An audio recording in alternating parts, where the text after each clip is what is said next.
High বন্ধুরা, টুম্পাস লাইফস্টাইলে তোমাদের সবাইকে আমন্ত্রণ জানাই। আশা করি সবাই ভালো আছো, আমিও ভালো আছি। আজকে অনেকদিন পর তোমাদের সামনে চলে এলাম। রেডি হয়ে নিয়েছি, এখন একটু বেরোচ্ছি। কোথায় যাচ্ছি না যাচ্ছি সবই তোমাদেরকে বলবো, আর যতটা পারবো তোমাদেরকে দেখাবো। তো চলো, রেডি হয়ে নিয়েছি, এবার বেরিয়ে পড়ি।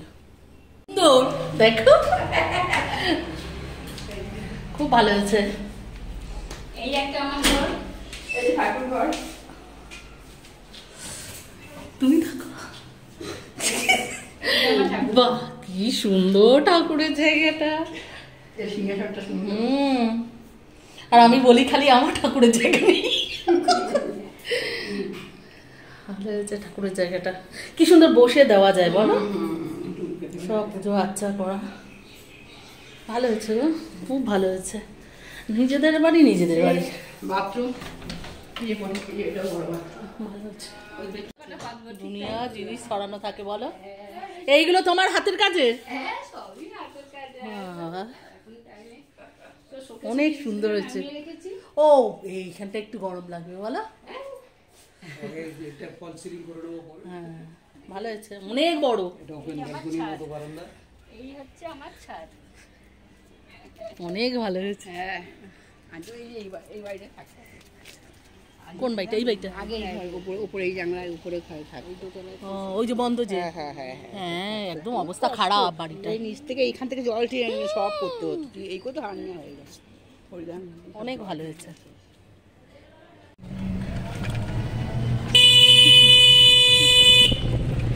না, তোমার দিদির বাড়িটা আমার খুব ভালো লেগেছে। আমার তো ভালো লেগেছে, সুন্দর ছোট্ট ঘুরতে। ওদের চারজনের ঠিক আছে। বেরোচ্ছি, হ্যাঁ বেরিয়েছি গেছি। হ্যাঁ,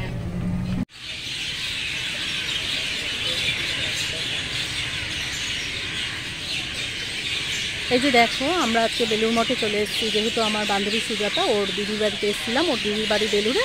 তা ভাবলাম বেলুরে যখন এত কাছেই চলে এসেছি, তাই একটু বেলুর মঠটা ঘুরে যাই। তাই তোমাদেরকে একটু বেলুর মঠটা ঘুরিয়ে দেখাচ্ছি। এই যে দেখো,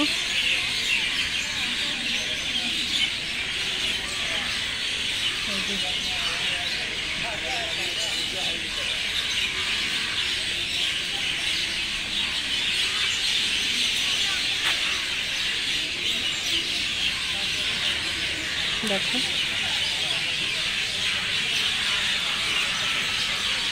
ধরেছে ফোন। আমি সেই অনেক দিন আগে এসেছিলাম, আর এই এখন এসেছি। বেলুরের এত কাছে চলে এসেছি, একটু বেলুর মাঠে ঢুকবো না, তাই আমরা ঢুকে পড়লাম। আর এখন বাজে সন্ধ্যে 6টা। ধরেছে ফোন। ও,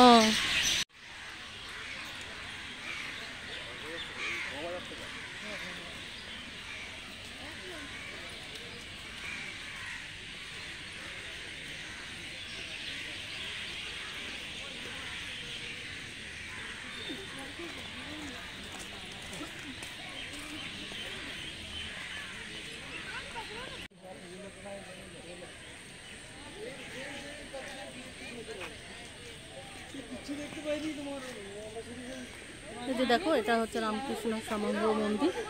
বন্ধ হয়ে গেছে, যেহেতু এখন সন্ধ্যে 6টা বাজে, সেই কারণে।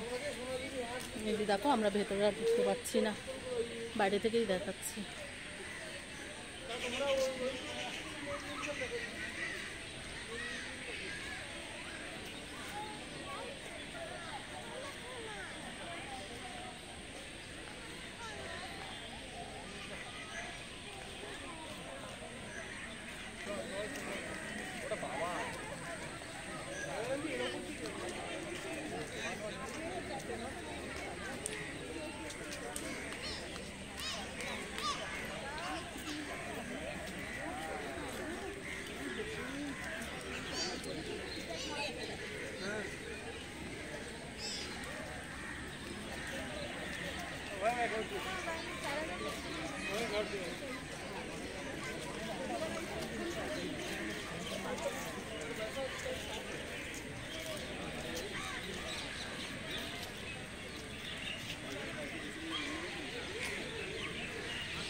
চলো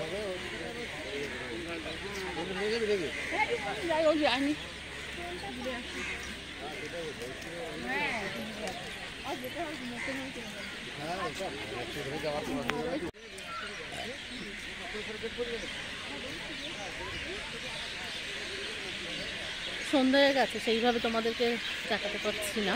এই যে দেখো, আর ভেতরে গেছিলাম, ভেতরে তো ছবি তুলতে দেয়নি, সেই কারণে ভেতরে ছবি তুলিনি।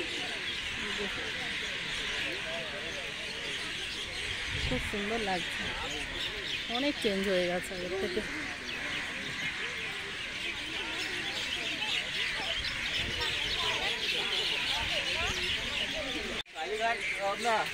कालका माता का मंदिर चल करे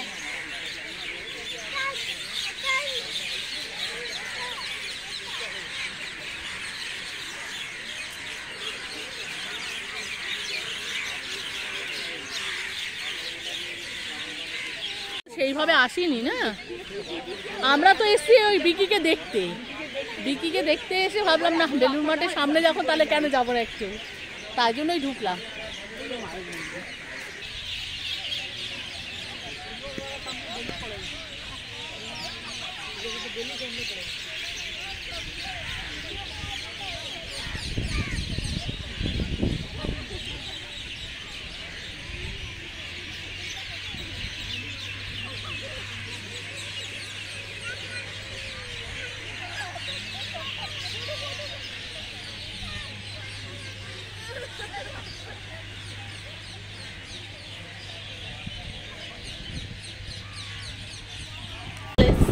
আর এসে দেখো পকোড়া আর চা নিয়ে বসে গেছি। আর গেছিলাম আজকে হচ্ছে আমার বান্ধবীর, ওর দিদির ছেলের শরীর খারাপ, তা একটু দেখতে গিয়েছিলাম। তা অপারেশন হয়েছে, যাবো করে হসপিটালে যেতে পারিনি, যেহেতু অনেকটা রাস্তা, আর তখন একটু অসুবিধা ছিল, যেতে পারিনি। তা ও আজকে ফিরেছে বাড়িতে, তাই আমরা আজকে গেছিলাম বেলুড়ে। তা বেলুড়ে যখন গিয়েছি, তা ভাবলাম না একদম বেলুড়ের পাশেই বাড়ি, তাই জন্য একবারে বেলুড় মঠটা একটু ঘুরে এলাম, যেহেতু অনেকদিন আগে গেছি, যাওয়াই হয় না, যাবো করে যাওয়াই হয় না, সেই কারণে আজকে একটু ঘুরে এলাম। সন্ধ্যা হয়ে গেছিলো যদিবা, সেইভাবে কিছুই তোমাদেরকে দেখাতে পারিনি, যতটা পেরেছি তোমাদেরকে দেখিয়েছি। আর মানে খুবই ভালো গেছি, এসছিও খুব ভালো, অত অসুবিধা হয়নি, একদম মানে নিশ্চিন্ত মনে। বাসে হলে না আরও বেশি টায়ার্ড হয়ে পড়তাম। তা মেট্রোতে গেছি, ভালোভাবে গেছি। তা ও দিদির বাড়িটা একটুখানি কোনো রকম একটু দেখিয়ে গেছি, সেইভাবে আসলে কী বলতে গেছি, দিয়ে কথাবার্তা গল্প করতে করতে অনেকটা সময় চলে গেছে। তারপরে নতুন বাড়ি করেছিল, যাওয়া হয়নি।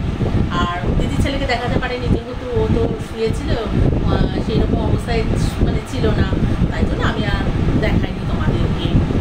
তার লজ্জা পাবে, ওইভাবে শুয়ে আছে কিন্তু, তাই জন্য আমি আর তোমাদেরকে দেখাইনি। তা যতটুকু পেরেছি তোমাদেরকে দেখিয়েছি। আর সবাই তো সব ক্যামেরার সামনে আসতে চায় না, লজ্জা পায়, আর দিলেও চলে আসতো, সেটা কোনো ব্যাপার না, চলে আসতো। আমার বান্ধবী আর আমরা দুজনে খুব সুন্দর বেলুড়টা ঘুরলাম, বেলুড় মঠটার ভেতরটা ভালো লাগছে, আরও তাড়াতাড়ি গেলে আরও ভালো করে ঘুরতে পারতাম। তো যতটুকু পেরেছি তোমাদেরকে দেখিয়েছি। অনেক দিন পর আজকে একটু বেরোলাম, বেরিয়ে বেলুড় মঠটা একটু ঘুরলাম, মনটা যেন শান্তি লাগছে, ভেতরটা এত ভালো লাগছিল না, মানে কি বলবো, মানে অনেক দিন পর, অনেক বছর আগে গেছিলাম, এর আগে বুঝতে পারছি 18 বছর আগে ঘুরেছি, আর এখন গেলাম, অনেক চেঞ্জ হয়ে গেছে। তো যতটা পেরেছি তোমাদেরকে দেখিয়েছি। দেখো বেলুড় মঠটা কেমন লাগলো বলো। আর ভেতরে ছবি তোলা একদমই নিয়ম নেই এখন, একদমই ছবি তুলছে না। আমি তবুও একটু তোমাদের জন্য একটু তুলে নিয়ে এসেছি। দেখো, ভালো লাগলে একটা লাইক, শেয়ার আর সাবস্ক্রাইব করে দিও, ঠিক আছে? আবার নতুন করে ভিডিও দিচ্ছি, তোমরা আমার পাশে থেকো। এই অবধি থাক, আজকে এই অবধি তোমাদের সাথে থাকলাম, কেননা এখন রান্না করতে যাবো, অনেকটা কাজ আছে। গোপালকে শোয়াবো, গোপালকে এখনো শোয়ানো হয়নি, যেহেতু চাটা আগে খাবো, খেয়ে দিয়ে তারপরে গোপালকে শোয়াবো।